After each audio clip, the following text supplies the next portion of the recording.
The UN chemical watchdog says it will look at Russia's evidence of Syrian rebels using banned substances in Aleppo. Russia's foreign minister earlier said Moscow was ready to deliver the samples to the OPCW. We've been reporting on the use of chemical weapons in western Aleppo for nearly a month now, but it's gone largely ignored in the mainstream media, which is mostly focused on the east of the city. With more details, here's Lizzie Phelan. Has been a response from the organization. They replied to RT saying they've received this offer by the Russian authorities to provide samples related to these allegations of chemical attacks in Aleppo. And because of the security situation in Aleppo, they are unable to go there themselves. They will be willing to receive the samples collected by the Russian Ministry of Defense in either Damascus or The Hague. Well, CNN have been running a video of a young boy with a headline claiming that he's a victim of a chemical attack on the rebel-held eastern parts of Aleppo. Now, this video was filmed by a France-based organization called the Syria Charity, and it shows the boy in a hospital crying and describing a yellow smoke that he says he saw during this attack.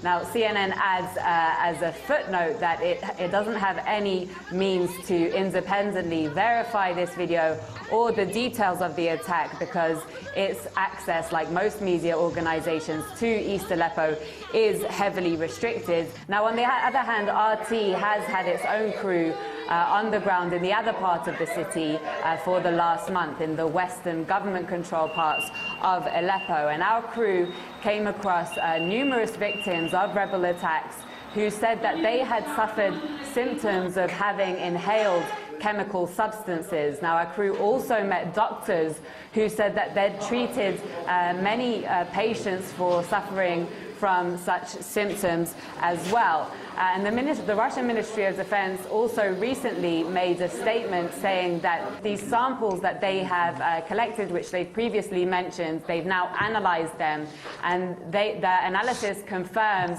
that rebels have been using both white phosphorus and chlorine gas, obviously both highly toxic chemical substances, that they've been using those substances in their frequent attacks on civilian areas in West Aleppo.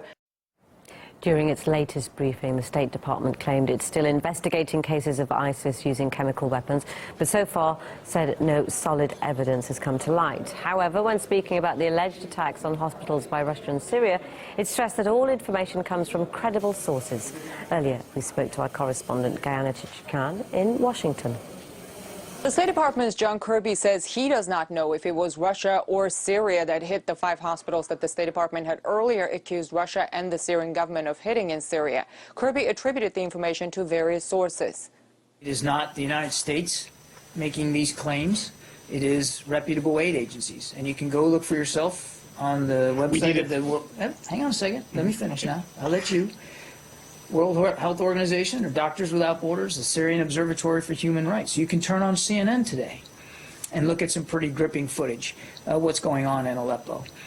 You can read reports out of the Associated Press. Also at the briefing, John Kirby said some of what he said on the subject of the hospitals came from U.S. intelligence sources, which he said he would not speak to from the podium, leaving open the question why wasn't the intelligence community able to say who exactly hit what hospitals. The State Department has primarily cited the World Health Organization, which did say 5 hospitals had been attacked in the Aleppo and Idlib provinces, but the group also said it's not their job to determine who did it or the cause of the damage that the hospital sustained.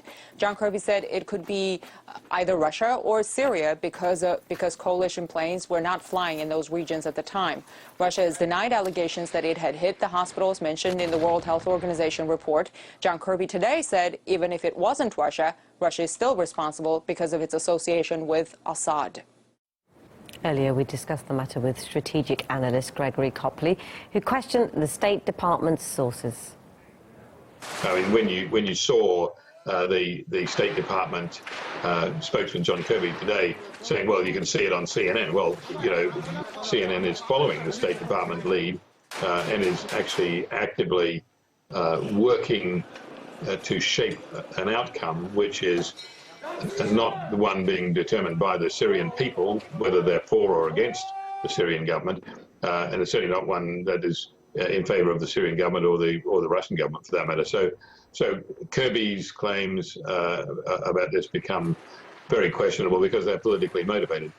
So we're seeing the growth of unsubstantiated claims by the State Department in particular, and the attempts to bring the US into a direct confrontation and to continue its claim that Syria is the Syrian government is the cause of all of the problems.